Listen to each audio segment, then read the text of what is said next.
주옵소서. 오늘 미사미 예배 가운데 함께 하시고 홀로 영광 받으실 우리 주님 예수 그리스도의 이름으로 기도드립니다. 아멘. 예, 말씀 같이 보도록 하겠습니다. 오늘 같이 보실 하나님 말씀 다니엘서 4장 19절에서 37절까지 말씀입니다. 다니엘서 4장 19절에서 37절까지 말씀 구약성경 1239페이지에 있습니다. 다 찾으신 줄 알고 한 절씩 교독하겠습니다. 벨드사살이라 이름한 다니엘이 한동안 놀라며 마음으로 번민하는지라 왕이 그에게 말하여 이르기를 벨드사살아 너는 이 꿈과 그 해석을 세석으로 말미암아 번민할 것이 아니니라. 벨드사살이 대답하여 이르되 내 주여 그 꿈은 왕을 미워하는 자에게 응하여 그 해석은 왕을 대적하는 대적에게 응하기를 원하나이다. 왕께서 보신 그 나무가 자라서 견고하여지고 그 높이는 하늘에 닿았으니 땅 끝에서도 보이겠고 그 잎사귀는 아름답고 그 열매는 많아서 만민이 먹을 것이 될 만하고 짐승들은 그 아래 살며 공중에 나는 새는 그 가지에 깃들었나이다. 왕이여 이 나무는 곧 왕이시라. 이는 왕이 자라서 견고하여지고 창대하사 하늘에 닿으시며 권세는 땅 끝까지 미치심이니이다. 왕이 보신즉 한 순찰자 한 거룩한 자가 하늘에서 내려와서 이르기를 그 나무를 베어 없애라. 그러나 그 뿌리의 구루터기는 땅에 남겨두고 새와 노줄로 동이고 그것을 들풀 가운데 두라. 그것이 하늘에 이슬이 졌고 또 들짐승과 더불어 제 몫을 얻으며 7대를 지나리라 하였나이다. 왕이여 그 해석은 이러하니이다. 곧 지극히 높으신 이가 명령하신 것이 내 주 왕에게 미칠 것이라. 왕이 사람들에게 쫓겨나서 들짐승과 함께 살며 소처럼 풀을 먹으며 하늘 이슬에 젖을 것이요 이와 같이 7대를 지날 것이라. 그때 지극히 높으신 이가 사람의 나라를 다스리며 자기의 뜻대로 그것을 누구에게든지 주시는 줄을 아시리이다. 또 그들이 그 나무 뿌리에 그루터기를 남겨두라 하셨은즉 하나님이 다스리시는 줄을 왕이 깨달은 후에야 왕의 나라가 견고하리이다. 그런즉 왕이여 내가 아뢰는 것을 받으시고 공의를 행함으로 죄를 사하고 가난한 자를 국리를 여김으로 죄악을 사하소서. 그리하면 왕의 평안함이 혹시 장구하리이다 하니라. 이 모든 일이 다 나 느부갓네살 왕에게 임하였느니라. 12달이 지난 후에 내가 바벨론 왕궁 지붕에서 거닐세. 나 왕이 말하여 이르되 이 큰 바벨론은 내가 능력과 권세로 건설하여 나의 도성으로 삼고 이것으로 내 위엄의 영광을 나타낸 것이 아니냐 하였더니 이 말이 아직도 나 왕의 입에 있을 때 하늘에서 소리를 내려 이르되 느부갓네살 왕아 내게 말하노니 나라의 왕위가 내게서 떠났느니라.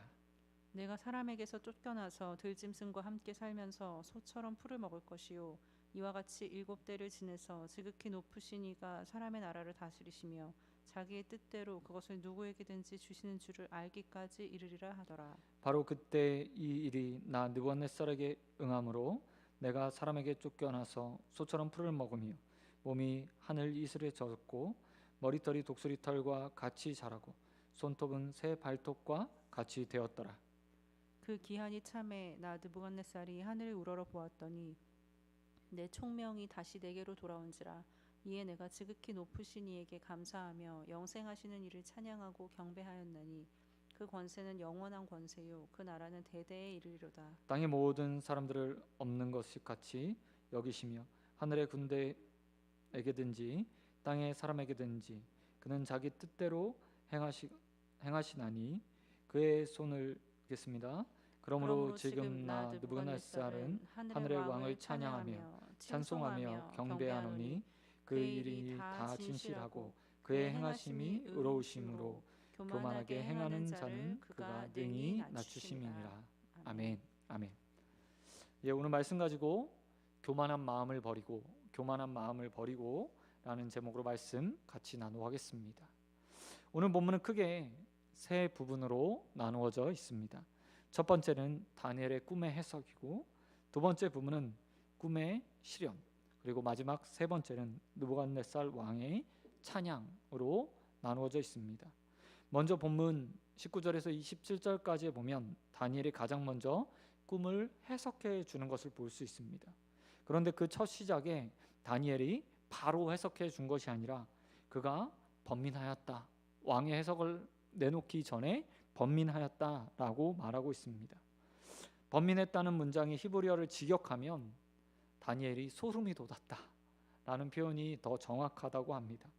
다시 말해서 그 꿈을 듣자마자 이것을 말해야 되나 말아야 되나, 그리고 왕에게 닥칠 위험으로 인해서 다니엘의 마음 가운데 소름이 돋았다, 이렇게 히브리어는 표현하고 있습니다. 앞에서도 나누었지만 다른 박수들이 해석을 내놓지 않았던 이유, 여러 가지가 있겠지만 그 꿈의 모든 것들이 다 느부갓네살 왕에게 위험천만한, 그리고 그 일을 해할 만한 꿈이었기 때문에 그것을 말하지 못했다는 해석도 존재합니다. 그렇기 때문에 아마도 다니엘 역시도 그렇게 꿈을 받고 듣고 해석하는 것 과정에서, 아니 듣자마자 이 모든 일들이 느부갓네살 왕에게 이루어지게 된다면 나는 가정 안에서 그가 잠시 해석을 내놓지 못하고 멈추었던 것으로 보여집니다. 그리고 그렇게 왕에게 옳은 해석을 내놓는 것이 결코 쉽지는 않았을 겁니다. 그러나 다니엘은 아주 짧은 시간 뒤로 하고 느부갓네살 왕에게 그 해석을 내놓습니다. 그가 지난주에 살펴보았듯이 한 나무는 느부갓네살 왕을 상징합니다. 그리고 7회는 느부갓네살 왕이 당하는 7년의 징계를 뜻합니다. 대제국을 세웠던 느부갓네살 왕이 하나님께서 보내신 한 순찰자의 입에서 나온 말을 따라서 7년 동안 마치 정신이 나간 사람처럼 지내게 되는 그 생활을 하게 될 거라고 다니엘이 해석해 주고 있습니다. 그리고 이렇게 7년을 지난 이후에 26절 말씀에 보니까 그루터기가 남은 나무처럼 다시 느부갓네살 왕이 그 왕권을 회복하게 될 것이라고 이야기하고 있습니다. 당시 최고의 권력을 가지고 있었고 온 세상에서 볼 수 있을 만한 큰 나무와 같은 대제국을 건설했던 느부갓네살 왕이 하나님에 의해서 징계받을 것이다 라는 꿈이 지금 내려지고 있는 겁니다. 그런데 하나님께서 느부갓네살을 7년 동안 징계하시는 이유가 무엇입니까? 다니엘의 말에서 그 이유를 찾을 수 있습니다. 본문 26절에서 다니엘이 이렇게 말하고 있습니다. 하나님이 다스리는 줄 왕이 깨닫게 하기 위해서. 그리고 맨 마지막 절 37절에 보면 느부갓네살 왕이 교만한 자들을 낮추신다 라는 말을 통해서 느부갓네살 왕이 자신의 삶에 있어서 온 세상의 주인, 권세자, 그리고 권력자로서 하나님을 온전하게 인정하지 못하고 교만한 마음으로 살았기 때문에 그것을 하나님의 어떤 분인지 깨닫게 하기 위해서 지금 느부갓네살 왕이 징계받는다고 오늘 본문은 말하고 있습니다. 또한 느부갓네살 왕에게 다니엘은 그 징계를 피할 방법도 이야기해주고 있습니다. 27절에서 다니엘은 느부갓네살 왕에게 이렇게 말하고 있습니다. 처음 시작할 때도 그랬지만 그 모든 일들이 왕의 대적들에게 일어났으면 좋겠습니다 라고 말하며 꿈을 해석해 주죠. 하지만 모든 것들은 다 느부갓네살 왕에게 일어나게 될 겁니다. 그래서 다니엘은 느부갓네살 왕이 이 꿈의 해석을 듣고 그 삶을 돌이켜 징계받지 않기를 원하며 그에게 호소하고 있게 된 것을 보게 됩니다. 27절에서 다니엘은 징계를 피할 방법을 알려주고 있습니다. 다니엘이 이렇게 말합니다. 공의를 행함으로 죄를 사하고 가난한 자를 긍휼히 여김으로 죄악을 사하소서. 그러면 혹시나 하나님께서 당신을 징계하지 않을 수도 있습니다 라고 말하며 피할 방법도 제시해주고 있습니다. 앞에서 모든 박수들이 꿈 해몽가들이 꿈을 해석해 주는 것을 주저했지만 다니엘은 잠시 고민해 느부갓네살 왕에게 다 해석을 내주고 있습니다. 왜 이렇게 하고 있을까요? 사람의 귀에 좋은 소리를 하여서 아첨함이 위함이 아니라 하나님의 뜻을 전달하고자 하는 다니엘의 마음이 있었기 때문입니다. 다니엘도 잘 알고 있었습니다. 느부갓네살 왕을 섬기고 그가 어떤 왕인지 가까이에서 늘 보았습니다. 특별히 27절에 공의를 행하소서 가난한 자들에게 긍휼을 베푸소서 라는 말을 통해서 느부갓네살 왕이 결코 그냥 평안히 정치했던 사람이 아니라는 것들을 짐작할 수 있습니다. 느부갓네살 왕은 바벨론 제국을 건설하면서 많은 이방의 나라를 점령한 후에 이민 정책을 사용했습니다.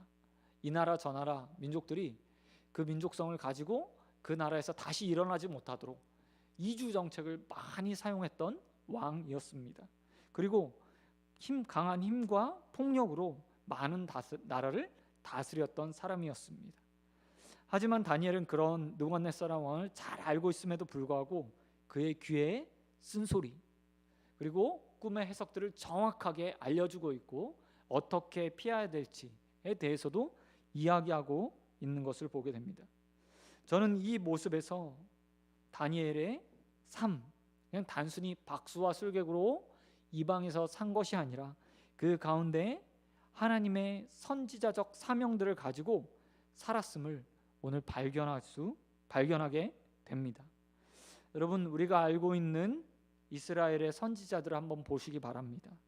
이스라엘 선지자들의 메시지는 무엇이었죠? 그것은 다른 것이 아니라 하나님의 징계와 함께 회개의 선포였습니다. 사람들은 그런 선지자의 말들을 싫어했습니다. 특별히 평안의 시대를 살 때 선포되는 선지자들의 징계의 말씀과 회개의 선포는 더더욱 환영받지 못했습니다. 지금 다니엘도 그와 같은 선지자의 모습으로 느부갓네살 왕 앞에 서 있는 겁니다. 대제국을 이루었고 이제 평안의 시대에 접어들었습니다. 느부갓네살 왕의 바벨론 왕국은 견고하게 서 있는 상태입니다. 이때 느부갓네살 왕이 꿈을 꾸었고 다니엘은 그 꿈의 해석을 통해서 하나님의 징계의 말씀을 선포해주고 있습니다. 뿐만 아니라 징계와 함께 무엇도 선포하고 있죠? 그것들을 피할 수 있는 회개의 방법 역시도 다니엘은 선포해주고 있는 것을 보게 됩니다. 철저하게 이방의 박수로 술객으로 사는 것이 아니라 이방 땅에서 하나님의 복음을 들고 전하는 자로, 하나님 말씀을 증거하는 선지자로 그는 자신의 정체성을 가지고 살고 있다는 겁니다. 그리고 우리는 이 다니엘의 모습을 통해서 이 땅 가운데서 우리 그리스도인들이 어떻게 살아야 되는지 우리는 발견하게 됩니다.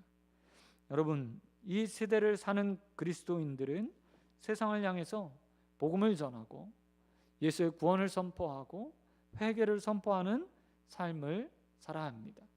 이 세상이 점점 더 하나님 말씀을 듣기 싫어하고 하나님의 징계, 하나님의 나라 도래의 말씀들을 듣기 싫어하는 세상이 되었습니다. 그럼에도 불구하고 우리는 다니엘처럼 그 모든 사실을 알고 있기 때문에 또한 하나님의 나라가 세워질 것을 믿고 확신하고 있기 때문에 이 세상에 나아가 다니엘처럼 세상이 듣기 싫어할 말이라도 또 평안의 시대라도 더욱더 하나님 말씀을 증거하고 징계를 선포하고 회개를 선포하는 삶을 살아야 합니다. 특별히 우리 소원교회가 또한 우리 각 사람들이 이와 같이 다니엘처럼 이 시대 가운데서 선지자적 사명들을 가지고 살아갈 수 있게 되길 소원드립니다. 평안의 시대, 풍족의 시대, 하나님 말씀이 희귀해지고 듣지 않는 이 시대 가운데서 하나님 말씀을 온전하게 증거하고 또 세상에 회개를 선포하는 저와 여러분의 삶이 되길 우리 주님 예수 그리스도의 이름으로 축원드립니다. 그런가 하면 두 번째로 오늘 본문은 느부갓네살 왕의 꿈이 실현되는 장면들을 보여주고 있습니다. 본문 28절에 보니까 이 모든 일이 다 나 느부갓네살 왕에게 임하였느니라 라고 말하며 느부갓네살 왕이 자신이 경험했던 것을 직접 진술하고 기록하고 있음을 보여주고 있습니다. 중간에 다니엘이 해석해주는 부분 빼고는 다 느부갓네살 왕이 사장을 직접 기록한 것처럼 이야기하고 있어요. 그리고 느부갓네살 왕은 이 모든 것들을 하나하나 낱낱이 기록하며 자신의 삶이 어떠했는지, 하나님의 말씀이 어떻게 삶에서 이루어졌는지에 대해서 증거해주고 있습니다. 또한 29절 말씀에 보면 그 모든 일이 다니엘의 꿈을 해석해 준 그 시간부터 12달 후에 1년 뒤에 일어났다는 것도 기록해 주고 있습니다. 그런데 꿈이 현실이 되는 순간에 느부갓네살 왕의 모습을 보시기 바랍니다.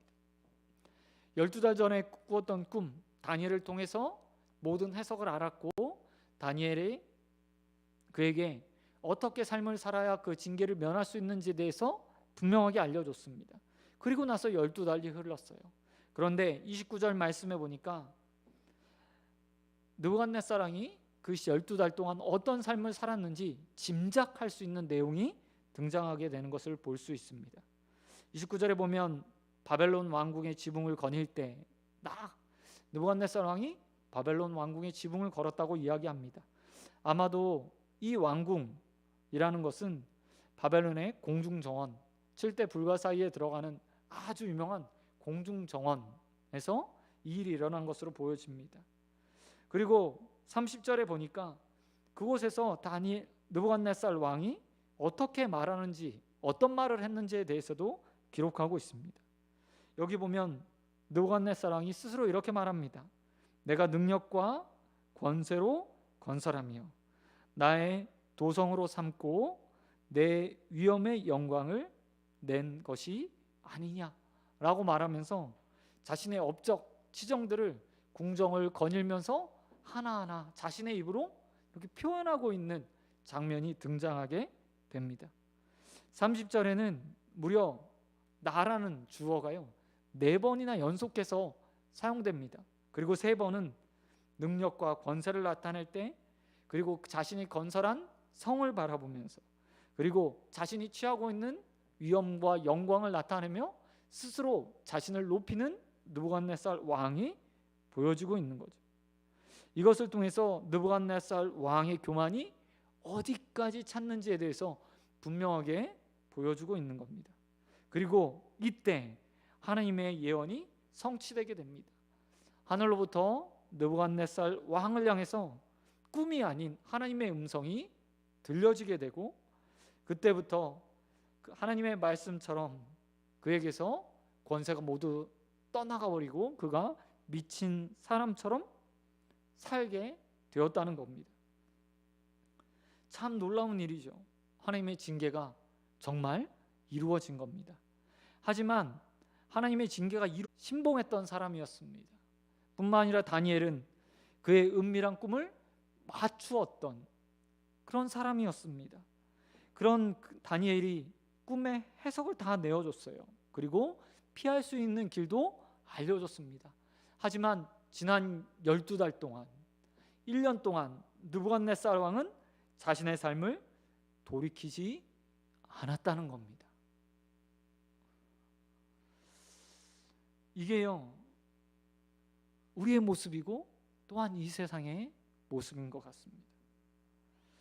하나님께서 당장 그 꿈이 해석되었을 때 느부갓네살 왕을 7년 동안 미친 사람처럼 만들 수 있었습니다.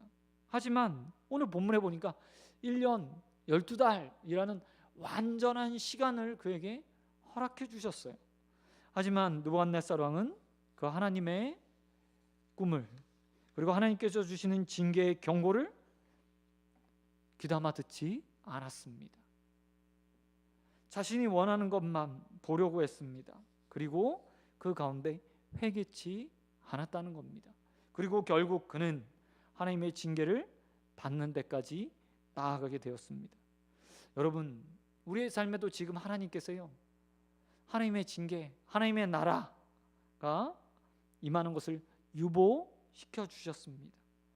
하지만 그것이 그냥 이루어지지 않을 거야 라고 생각해서는 절대 안 됩니다. 지연되고 있으니 나에게 더 많은 시간이 있겠지라고 생각해서는 결코 안 됩니다.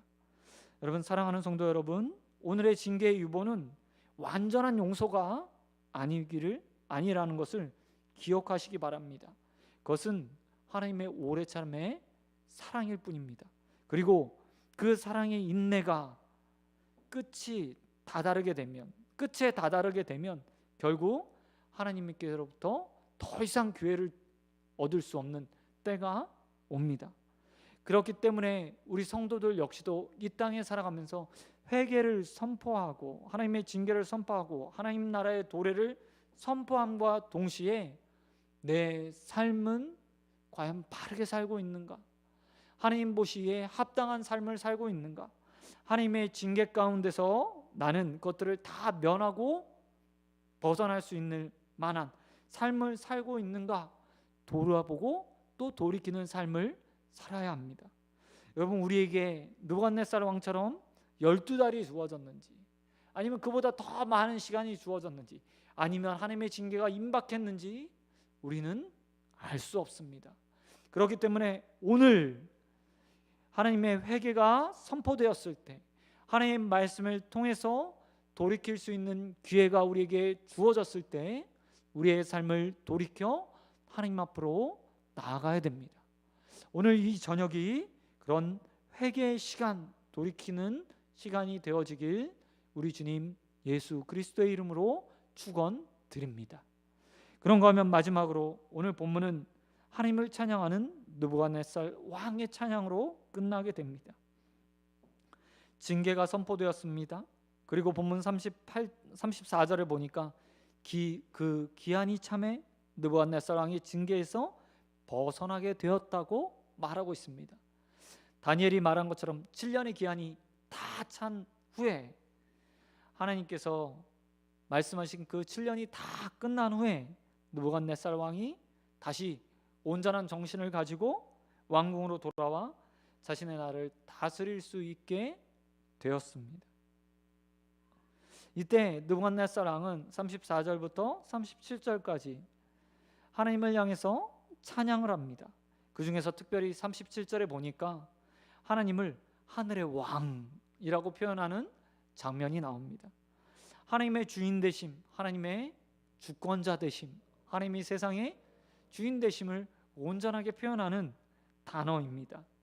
성경에서 하늘의 왕이라는 표현이요, 유일한 표현입니다. 이곳에서 나오는 유일한 표현이에요. 그 표현을 누가 하고 있습니까? 세상을 다 정복했던, 당시에 고대 근동에서 가장 넓은 영토를 가졌던 대제국의 왕이 자신의 입으로 하나님은 하늘의 왕이라고 표현하며 모든 주권이 하나님께 있음을 고백하고 있습니다. 느부갓네살 왕은 어떤 사람이었습니까? 자신의 능력으로 왕국을 세웠고 권세를 가졌고 업적을 세웠고 그 나라를 다스릴 수 있다고 생각했던 사람이었습니다. 그런 그가 이제 하나님의 말씀처럼, 다니엘의 해석처럼 온전하게 하나님을 세상의 주권자로 인정하며 하나님을 찬양하고 있는 겁니다. 그런데 참 안타까운 것 같습니다. 어리석게도 7년의 징계가 다 끝난 후에 그가 지금 하나님을 향해 찬양하고 있다는 겁니다. 일찍 그가 깨달았다면, 하나님을 인정했다면 그는 7년의 징계를 벗어날 수 있었을 겁니다. 다니엘을 통해서 하나님의 회개를 촉구를 받아들였다면 그에게 7년의 시간들은 허비되지 않고 온전하게 삶을 살 수 있었을 것입니다. 그럼에도 불구하고 그는 이제서야 하나님을 주권자로 인정하고 있습니다. 사랑하는 성도 여러분, 우리의 삶에도 언제나 우리의 주권자 되시는 하나님을 인정할 수 있게 되길 소원드립니다. 징계받은 후에, 삶이 어그러진 후에 내 힘과 능력으로 살다가 더 이상 되지 않는다는 것을 알고 하나님 앞에 기도한 후에 아는 어리석은 자가 되지 않고 언제나 하늘의 왕이 우리 하나님 한 분뿐이라는 사실을, 이 세상의 주관자가 오직 하나님 한 분뿐이라는 사실들을 인정하고 믿고 그 주인 되신 하나님 앞에 우리의 삶을 내어드리고 맡겨드리는 자들이 되어지길 우리 주님 예수 그리스도의 이름으로 축원드립니다. 말씀 맺도록 하겠습니다. 오늘 느부갓네살 왕은 하나님의 주권을 인정하는 대로 인정하며 하나님께 찬양을 돌림으로 그의 인생의 마지막 이야기들을 기록하고 있습니다. 참 늦은 후회인 것 같습니다. 늦은 찬양인 것 같습니다. 얼마 지나지 않아서 느부갓네살 왕은 이제 죽게 됩니다. 자신의 건재한 왕국들을 세우고 난 후에 그가 죽게 돼요. 그리고 4명의 왕이 7년 동안 느부갓네살 왕을 이어서 왕국을 다스립니다. 하지만 그 이후에 바벨론은요 멸망해 버려요. 그가 좀 더 일찍 깨달아서 자신의 자녀들에게, 자신의 후대의 왕들에게 하나님을 알려주었다면, 하나님 앞에서 정말 겸손하고 공의롭고 정의롭게 많은 가난한 자들을 돌아보며 긍휼을 베푸는 삶을 살라고 가르쳤다면 그의 왕국은 더 오래, 더 아름답게 번성할지도 모릅니다. 그러나 그의 인생의 최고의 절정에서, 아니 모든 징계를 받은 후에 그의 인생의 막바지에 하나님을 알므로 그는 그 기회를 놓쳐버렸습니다. 그리고 그의 그렇게 수고하고 땀 흘렸던 왕국은 하나님의 주권 안에서 무너져 버리죠. 여러분, 우리의 삶도 그럴 수 있습니다. 교만한 사람을 낮추시는 그 하나님 앞에 우리가 마치 모든 것들을 다 할 수 있는 것처럼 살아가다 보면 언젠가 우리가 다음 세대에게 신앙을 물려주고 하나님을 알려주고 또 우리 인생의 주권자 되시는 하나님을 온전하게 체험하고 그것들을 신앙의 유산으로 남겨주지 못한다면 우리의 인생도, 우리 다음 후대의 인생도 그런 비참한 인생이 되어질 수 있습니다. 여러분, 교만한 자를 낮추시는 그 하나님 앞에 지금 겸손하게 나아가십시오. 하나님께서 우리에게 회개를 기회를 주신 이 순간에 하나님 앞에 나아가 하나님 앞에 부복하십시오. 하나님의 오래 참음이 언제까지일지 우리는 알 수 없습니다. 그렇기 때문에 지금 이 순간 하나님 앞에 회개하시고 삶을 돌이켜 하나님께서 원하시는 대로 나아가시기 바랍니다. 그래서 우리의 삶이 주님 앞에서 온전해지고 우리의 삶을 붙드시는 그 하나님 앞에 맡겨드림으로 온전한 평안과 참 행복들을 누리는 저와 여러분의 삶이 되길 우리 주님 예수 그리스도의 이름으로 축원드립니다. 이 시간 기도하도록 하겠습니다. 하나님 아버지 감사합니다. 하나님 우리 사랑하시고 오늘도 이 자리에 부르시며 하나님 말씀 안에서 또 말씀 가운데 삶을 돌아보게 하신 하나님 너무나 감사드립니다. 징계의 말씀 가운데서도 회개하지 못한 채 하나님 그 기회를 다 놓쳐버리고 결국 징계를 받는 하나님 느부갓네살 왕의 모습을 보았습니다. 마치 광인처럼 하나님 7년의 삶을 산 후에야 그 가운데 하나님을 찬양하고 하나님을 인정하는 그의 어리석은 모습도 보았습니다. 혹여나 우리의 삶의 모습들이 그 느부갓네살 왕과 같지 않은지 돌아보게 하시고 하나님 오늘 말씀을 통해서 회개의 기회를 주셨을 때 속히 하나님 앞에 나와 참 회개로 우리의 삶을 돌이키는 우리 소원교회 성도들과 말씀의 사람들 되어질 수 있도록 은혜 베풀어 주시옵소서. 하나님 이 시간 우리의 삶을 돌이켜 하나님 앞에 나아가길 소원합니다. 하나님 우리의 마음을 붙들어 주시옵시고 회개의 영을 부어 주시옵소서. 뿐만 아니라 이 세상 가운데서 다니엘처럼 하나님 말씀을 전하는 선지자로 서길 소원합니다. 죄악된 세상에 하나님의 징계를 선포하게 하시고 또한 회개를 선포하여서 많은 믿지 않는 자들이 또한 하나님 말씀에 위배된 자들이 하나님 앞에 돌아와 회개하는 역사가 하나님 이루어질 수 있도록 은혜 베풀어 주시옵소서. 오늘 믿사오며 우리의 삶 가운데 함께 하시고 영광 받으실 우리 주님 예수 그리스도의 이름으로 기도드립니다. 아멘. 너희 이렇게 기도하라. 하늘에 계신 우리 아버지, 아버지의 이름을 거룩하게 하시며 아버지의 나라가 오게 하시며 아버지의 뜻이 하늘에서와 같이 땅에서도 이루어지게 하소서. 오늘 우리에게 일용할 양식을 주시고 우리가 우리에게 잘못한 사람을 용서하여 준 것 같이 우리의 죄를 용서하여 주시고 우리를 시험에 빠지지 않게 하시고 악에서 구하소서. 나라와 권세와 영광이 영원히 아버지의 것입니다. 아멘. 아멘. 이 시간 말씀